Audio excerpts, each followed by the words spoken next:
Thank you, Ashok. May I now invite Dinesh. Dinesh Abrol is a professor at Institute for the Studies in Industrial Development located in Delhi and is also a visiting professor at JNU. Dinesh.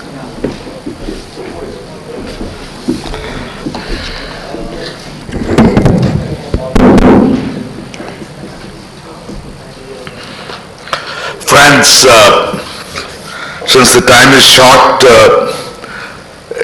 I also abandoned the idea of using PowerPoint because that's normally, if you start building on the slides, it takes longer.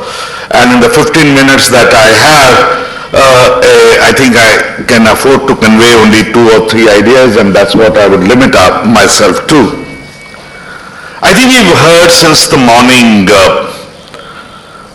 that how the falsehoods that were created in the name of promise that of how liberalization, privatization, the imperial global, neoliberal globalization is going to,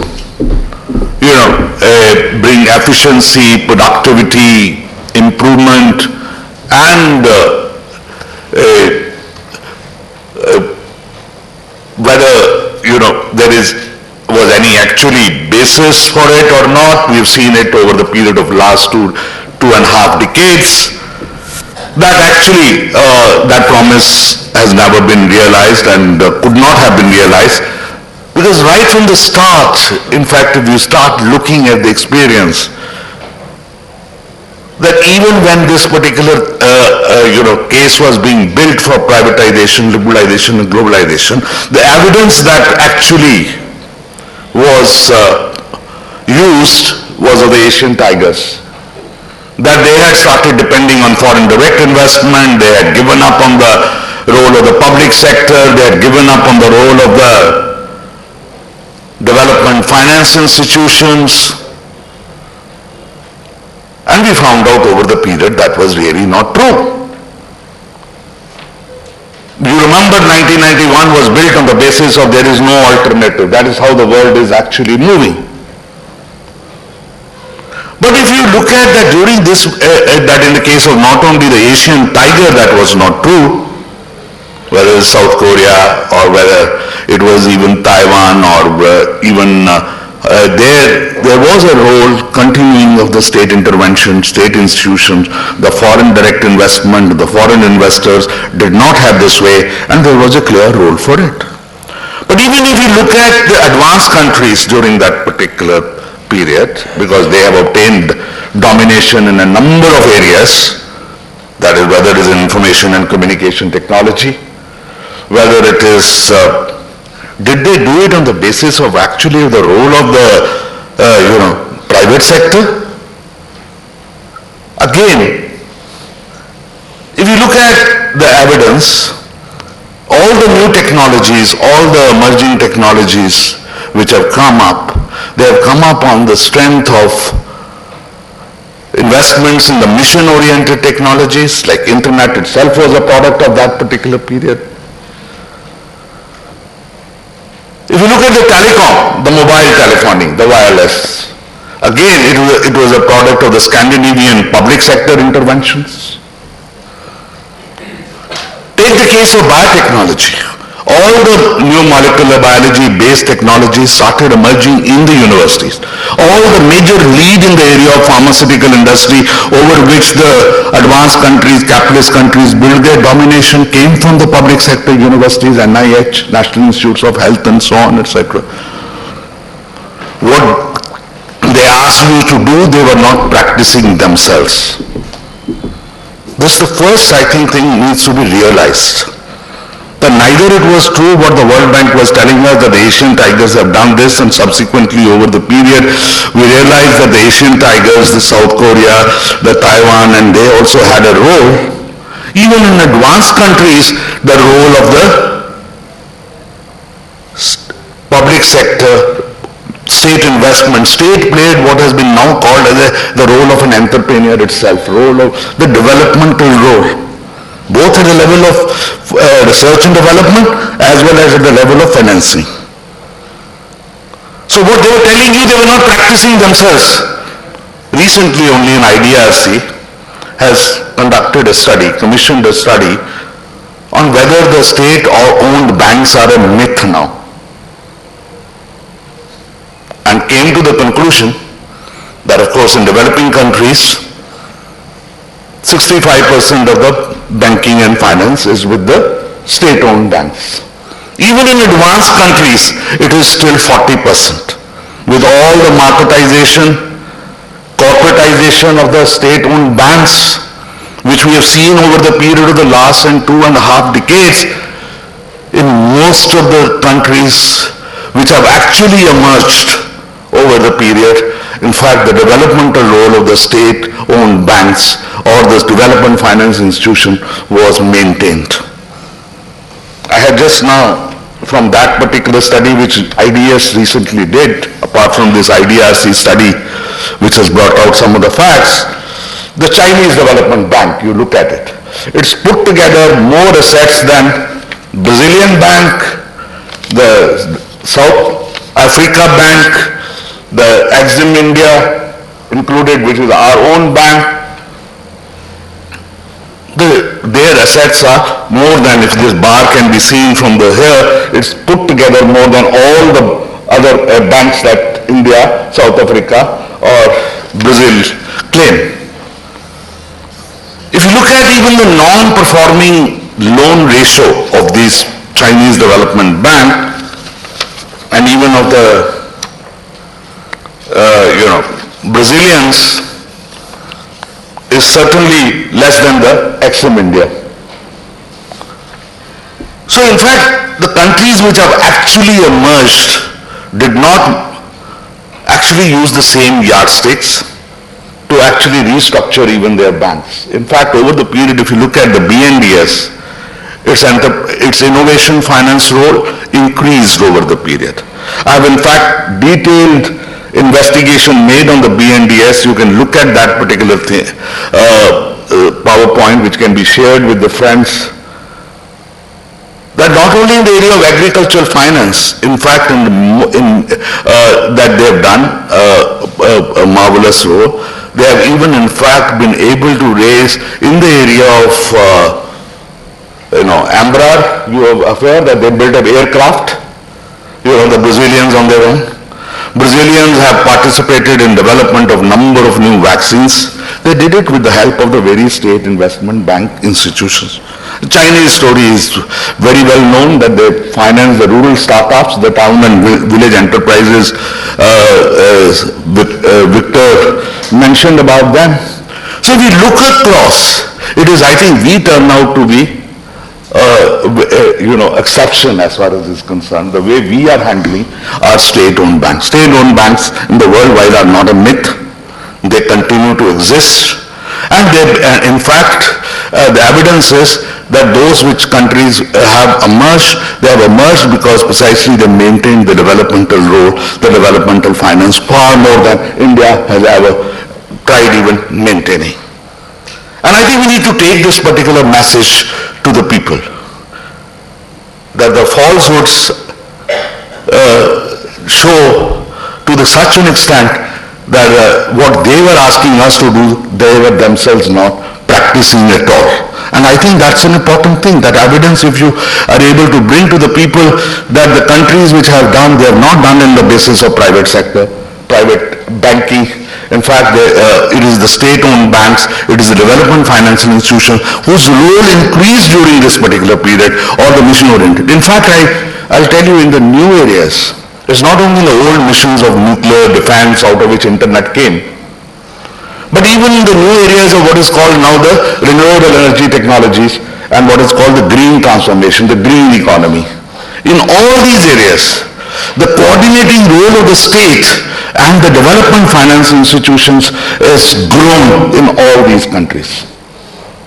In fact, there is a professor from University of Sussex, Mariana Moscoto, has really documented this particular whole thing, fact that how in the new areas of climate finance, in the renewable energy technology finance, the green transformation, that the state-owned banks, the development financial institution role from a continuously in the 2000s increased over the period. And I think this particular evidence needs to be brought in, that India is being turned into an exception by vested interests, and these vested interests are using the evidence from the rest of the world that there is no alternative, the rest of the world has gone this way. No, actually the world has not gone this way. The world has actually moved, kept its role intact, and that's how they have been able to maintain domination to the extent they have been able to maintain. Of course, they are now using, even if you look at the World Trade Organization, WTO, in fact, they kept the space for our research and development subsidies.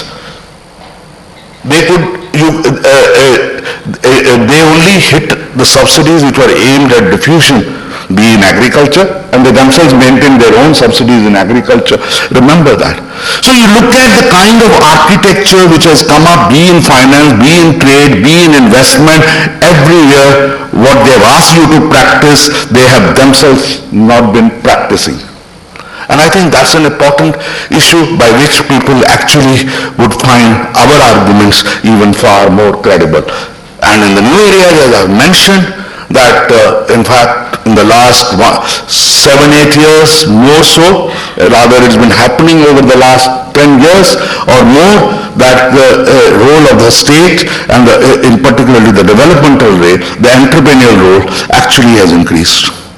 Let me add, in the limited time that I have as far as is concerned, such a thinking was being undertaken after 1983-84, and this was articulated in a policy resolution, and what followed, there was a committee which actually developed the instruments, and that was known as the Technology Policy Statement of 1983. And I'm focusing on the developmental, the technology role, because that is what actually counts, and that's how the domination is maintained all over the world by the advanced countries and so on, etc. And I've just limited today myself to that particular point. Other social objectives, other economic objectives have been actually discussed. Now, if you go through that Technology Policy Statement of 1983 and Technology Policy Implementation Committee reports, the process started in 1984 and the report got completed in 1987-88. But within 3 years you implemented what is known as the external liberalization. You moved away from internal liberalization to external liberalization during the period. Internal liberalization meant that you were still not open to the foreign investors in the manner that you have opened over the period, be in the area of banking, be in the area of production, manufacturing, or any particular area. This particular report, Technology Policy Implementation Committee, based on the Technology Policy Statement of 1983, in fact was trying to bring public sector and the state-owned banks and even IDPI and other institutions on the basis of instruments called developmental contracts. Today's public sector sits on a lot of reserves which have not been invested in. In fact, they wanted that through these developmental contracts, and expertise was lacking. This is what Ashok was mentioning, but this is what exactly the aim was, how to build that particular expertise, that in the technology policy implementation. In fact, the TIFAC and the various other related institutions which were at that time was going to be promoted for the purpose of building this particular expertise, which was to be linked to actually the state-owned banks, and that's how these instruments were conceived. In fact, these two volumes which were of the report are not available in most of the libraries, and I don't think most of the economists or most of the policy makers or most of the scientists themselves, technologies themselves have ever had a look at that particular report. It's not one of the most quoted report, but this is where here actually the attempt was being made to do a very different kind of reforms. Victor sir mentioned about the kind of reforms that we needed. Yes, we needed reforms in precisely the role of the development finance itself. The world was actually reforming in that particular direction using it while they were doing many, many problematic things and wrong things.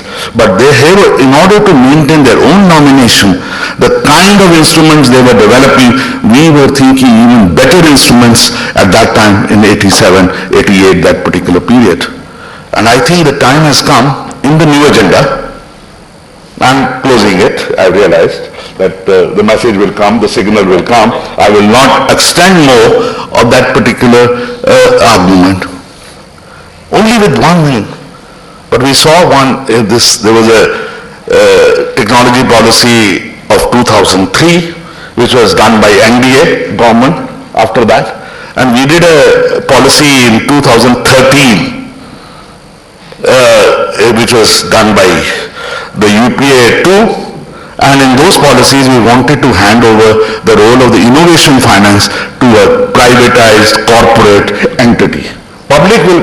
Money will be put into that, and it is they who will allocate. That's the criteria, that is an area of development of technology, development of innovations, which is one of the key components today in the world being used for the purpose of growth and development.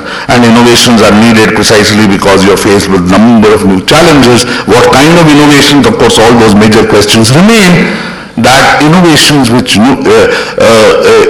financing institutions which the world wants to have been building, rather than learning from that, we've been trying to again put in the reverse gear to the extent even financing could have been, was used in India with regard to science, technology and innovation, which was still in the hands of the public sector till about in the 2000s. And we want to reverse that particular thing. So there is a lot of negative steps, and I don't know that this government has announced that they will very soon, within the next 16 months, announce a new technology policy. I don't know where would they hand over the financing role, what place they would provide for the public sector as far as concerned, but the track record of the NDA first, as well as with the UPA 2, etc., and in the past whole record indicates that their particular agenda must not succeed, because that agenda has nothing to do with actually the way the developmental role has been performed, even in advanced countries or in the emerging economies. That is the lesson I think we need to carry on. And there's a lot of evidence and that particular evidence must be shared. And the alternate agenda should be built on that particular basis, on the strength of that evidence. Maybe tomorrow we'll talk about what kind of new performance measures, new kind of assessment tools, which we were talking about economic and social objectives by which the performance of the state-owned banks and the development financing institutions needs to be measured. I think we need to devise those particular indicators, and I don't have time, otherwise I could have gone into what kind of indicators are needed to measure the performance of the state-owned banks and the state investment bank institutions which perform the role of development finance. Thank you very much.